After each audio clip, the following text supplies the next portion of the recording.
C ప్రోగ్రామింగ్లో character handling functions ఏమేమి ఉంటాయి అనేది ఈ వీడియోలో చూద్దాం. C has functions to test or manipulate individual characters. క్యారెక్టర్స్ని టెస్టింగ్ చేయడానికి అదేవిధంగా మ్యానిపులేట్ చేయడానికి సి ప్రోగ్రామింగ్లో ఫంక్షన్స్ ఉంటాయి కొన్ని.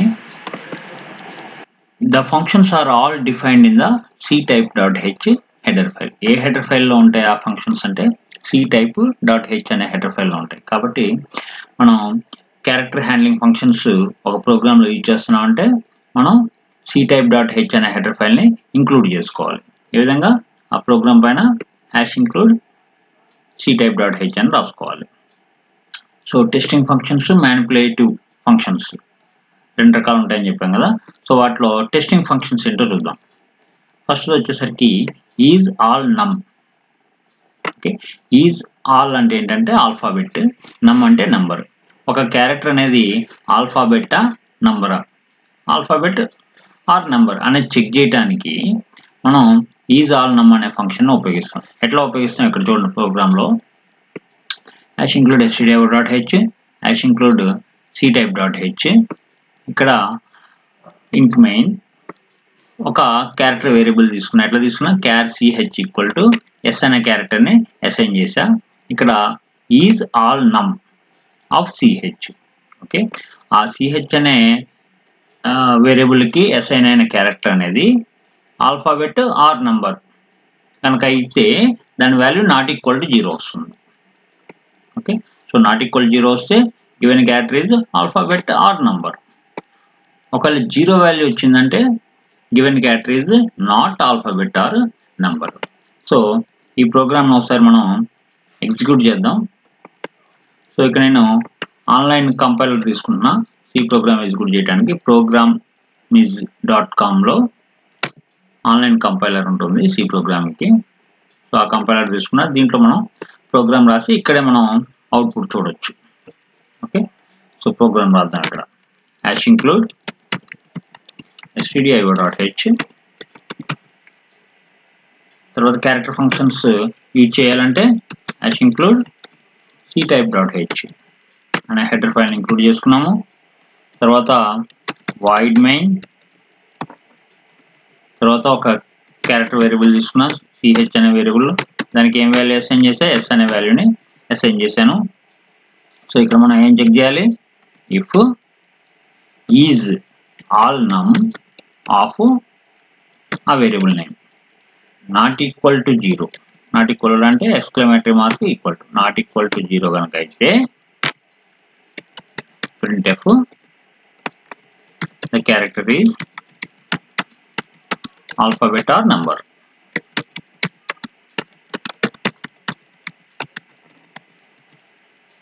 else అంటే ఈక్వల్ టు కనుక 0 అయితే printf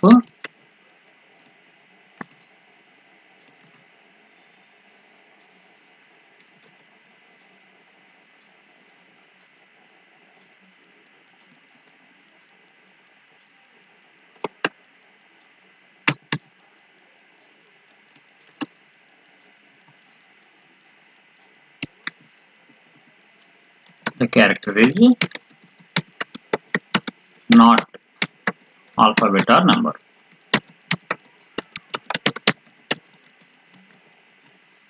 ఓకే, సో ఈ ప్రోగ్రామ్ మనం రన్ చేద్దాం. ఇక్కడ రన్ అనే ఆప్షన్ ఉంది కదా, దాన్ని క్లిక్ చేస్తున్నాను. ఓకే, ఇక్కడ ఎర్రర్ వచ్చింది చూడండి, ప్రింట్ అని పడింది. printf అని రాయాలి. ఓకే, సో మళ్ళీ రన్ చేద్దాం.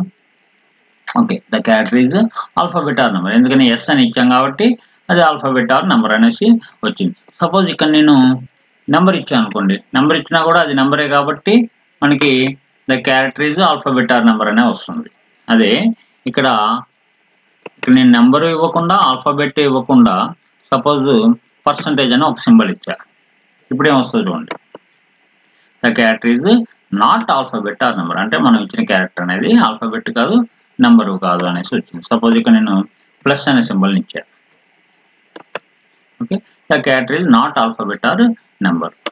ఓకే, ఇక్కడ నేను యు అనే ఆల్ఫాబెట్ని ఇచ్చా, అప్పుడేమొస్తుంది, the character is alphabet or number అనేసి వస్తుంది. ఇది ఈజ్ ఆల్ నమ్ అనే ఫంక్షన్. ఓకే, ఈజ్ ఆల్ నమ్ అనే ఫంక్షన్. నెక్స్ట్ ఈజ్ ఆల్ఫా అనే ఫంక్షన్. ఈజ్ ఆల్ఫా ఇక్కడ ఏం చెక్ చేస్తుందంటే ఆల్ఫాబెట్టా కాదని చెక్ చేస్తుంది. ఓకే, నాట్ ఈక్వల్ టు 0 అయితేనేమో ఆల్ఫాబెట్, ఈక్వల్ టు 0 అయితేనేమో నాట్ ఆల్ఫాబెట్ అనేసి వస్తుంది. సో ఈజ్ ఆల్ఫా అనే ఫంక్షన్. సేమ్ ఇక్కడ మనం మోడిఫికేషన్ చేద్దాం. ఈజ్ ఆల్ఫా అనే ఫంక్షన్. ఓకే, సో ఇక్కడ ఏమొస్తుంది, ద క్యారెక్టర్ ఈజ్ ఆల్ఫాబెట్ అని వస్తుంది, ఇక్కడ నాట్ ఆల్ఫాబెట్ అనేసి వస్తుంది. ఓకే, ఇప్పుడు మనం క్యారెక్టర్ ఏమి ఇచ్చాము, యు అని ఇచ్చాం. యు అని ఇచ్చాం కాబట్టి ఇక్కడ నాట్ ఈక్వల్ టు 0 వస్తుంది. So the character is alphabet అనేసి ప్రింట్ అవుతుంది. సో ఈ ప్రోగ్రామ్ని రన్ చేసి చూద్దాం. ద క్యారెక్టర్ ఈజ్ ఆల్ఫాబెట్ అని వచ్చింది. సపోజ్ నేను అక్కడ యు అని ఇవ్వకుండా 9 అని ఒక నెంబర్ని ఇచ్చాను. ఇప్పుడు రన్ చేసి చూద్దాం. The character is not alphabet అని వచ్చింది. ఓకే, 9 కూడా కాకుండా ఒక డాలర్ సింబల్ ఇచ్చి చూసాను, ఆల్ఫాబెట్ అది కాదు కాబట్టి the character is not alphabet అనేసి వస్తుంది. సో ఇది ఒక ఫంక్షన్ ఈజ్ ఆల్ఫా అనేది. ఓకే, నెక్స్ట్ ఫంక్షన్ ఏంటో చూద్దాం. Next is digit. ఓకే, మనం ఇచ్చిన క్యారెక్టర్ డిజిటా కాదా అనేది చెక్ చేస్తుంది. ఓకే, సో ఇక్కడ is digit, is not equal 0 అయితేనేమో డిజిట్, ఈక్వల్ టు 0 అయితేనేమో నాట్ డిజిట్. ఓకే, సో ఇప్పుడు సిహెచ్ అనేది ఏమి ఇచ్చా, డాలర్ అని ఇచ్చా. సో రన్ చేస్తే ఏమొస్తుంది, నాట్ డిజిట్ అని వచ్చింది. ఓకే, సపోజ్ సిహెచ్ ఆ వేరియబుల్కి నేను పి అనే క్యారెక్టర్ని అసైన్ చేశా. సో ఇది కూడా నాట్ డిజిట్ అని వస్తుంది. సపోజ్ ఇక్కడ నేను నెంబర్ కనుక ఇచ్చాను అనుకోండి, సపోజ్ 7 అని ఇచ్చాను, అప్పుడు ఏమొస్తుంది చూడండి, క్యారెక్టర్ ఈజ్ డిజిట్ అనేసి వచ్చింది అనమాట. ఓకే, సో అదొక ఫంక్షన్, ఈజ్ డిజిట్ అనేది ఒక function. Next is lower. Is lower అనే ఫంక్షన్ అంటే స్మాల్ లెటరా కాదా అనేది చెక్ చేస్తుంది. ఓకే, ఏ విధంగా చెక్ చేస్తుందో చూద్దాం. ఇక్కడ is lower, is lower. Okay, not equal to 0 వస్తేనేమో small letter lower. Okay, equal to 0 వస్తేనేమో నాట్ లోయర్. ఓకే, సో ఇక్కడ మనం ఒక లెటర్ ఇద్దాం, స్మాల్ ఎస్ ఇస్తున్నా, స్మాల్ ఎస్. సో రన్ చేస్తున్నా, ద క్యారెక్టర్ ఈజ్ లోయర్ అని వచ్చింది. అదే ఇక్కడ నేను స్మాల్ ఎస్ కాకుండా క్యాపిటల్ ఎస్ ఇస్తున్నా, ఇచ్చినప్పుడు రన్ చేసినప్పుడు ఏమొచ్చిందండి, నాట్ లోయర్ అనేసి వచ్చింది.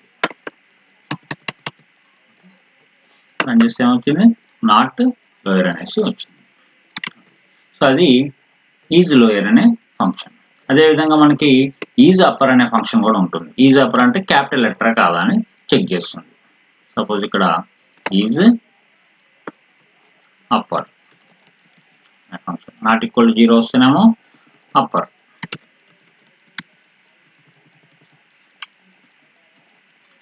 ఈక్వల్ టు 0 వస్తేనేమో నాట్ అప్పర్. ఓకే, ఇప్పుడు క్యారెక్టర్ ఏముంది, క్యాపిటల్ ఎస్ ఉంది. క్యాపిటల్ ఎస్ ఉంది కాబట్టి ఏమొస్తుంది, ద క్యారెక్టర్ ఈజ్ అప్పర్ అని వస్తుంది. The character is upper. Suppose ఇక్కడ నేను స్మాల్ వై ఇస్తున్నా, అప్పుడు ఏమొస్తుంది, నాట్ అప్పర్ అనేసి వస్తుంది. సరే, నాట్ అప్పర్ అని. ఓకే, ఈ ఫంక్షన్స్ అన్నీ ఏంటి, టెస్టింగ్ ఫంక్షన్స్. ఇది is al num, is alpha, is digit, is lower, is upper, ఇవేమో టెస్టింగ్ ఫంక్షన్స్. ఓకే, తర్వాత మ్యానిపులేషన్ ఫంక్షన్స్ ఏమేమి ఉంటాయో చూద్దాం. Manipulation. Okay, to ASCII. ASCII అంటే American Standard Code for Information Interchange. Okay, ఒక క్యారెక్టర్ యొక్క ASCII కోడ్ని ప్రింట్ చేయడానికి మనం దీన్ని ఉపయోగిస్తాం. ఓకే, సపోజ్ ఇక్కడ నేను CH equal to capital T తీసుకున్నాను అనుకోండి. ఓకే, ఆస్కీ కోడ్ని ప్రింట్ చేద్దాం అనుకుంటున్నాను. ఓకే. సో ఇక్కడ printf the ASCII code is %d అని పెట్టి కామా ఏ ఫంక్షన్ ఇచ్చేయాలి to ASCII ASCII of that particular character. Okay, semicolon పెట్టాను. ఇక్కడ రన్ చేస్తున్నాను చూడండి. ASCII కోడ్ ఎంత 84 అంట, టీ అనే దానికి 84. ఓకే, చూసారా ASCII కోడ్ 84. సపోజ్ వి అని ఇస్తున్నాను అనుకోండి, క్యాపిటల్ వి, అప్పుడు ఎంత వస్తుంది మనకి? టీ అనే దానికి 84 అయితే యు అనే దానికి 85, వి అనే దానికి 86. సో 86 రావాలి. వచ్చిందా? ఇదిగోండి ASCII కోడ్ ఈజ్ 86 అని వచ్చింది. ఓకే, అది టు ASCII అనే ఒక ఫంక్షన్. అదేవిధంగా టు లోయర్ అనే ఫంక్షన్. టు లోయర్ అంటే మనకి క్యారెక్టర్ స్మాల్ లెటర్ అయినా క్యాపిటల్ అయినా దాన్ని దేనికి మారుస్తుంది? స్మాల్ లెటర్ కింద మారుస్తుంది. అదేవిధంగా టు అప్పర్ అనే ఫంక్షన్ ఏం చేస్తుంది? క్యాపిటల్ లెటర్ కింద మారుస్తుంది.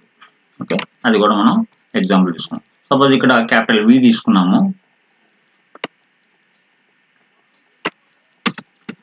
The lower case letter is, okay, మనం క్యారెక్టర్ని ప్రింట్ చేస్తున్నాం కాబట్టి ఇక్కడ ఏంటి %c వస్తుంది. ఇక్కడ ఏం చేయాలి? To lower. ఓకే, ఇప్పుడు నేను రన్ చేస్తున్నాను. చూసారా స్మాల్ వ్యూ వచ్చింది, టు లోయర్. అదే మనం ఇక్కడ స్మాల్ టీ తీసుకున్నా, దాన్ని అప్పర్ కేస్ కన్వర్ట్ చేస్తున్నాం. అప్పర్ ఏం రాయాలి? ఇక్కడ టు అప్పర్ అనేసి రాయాలి. ఓకే, ఇప్పుడు నేను రన్ చేస్తున్నా చూడండి. స్మాల్ టీ కాస్త ఏమైంది? క్యాపిటల్ టీ అయింది.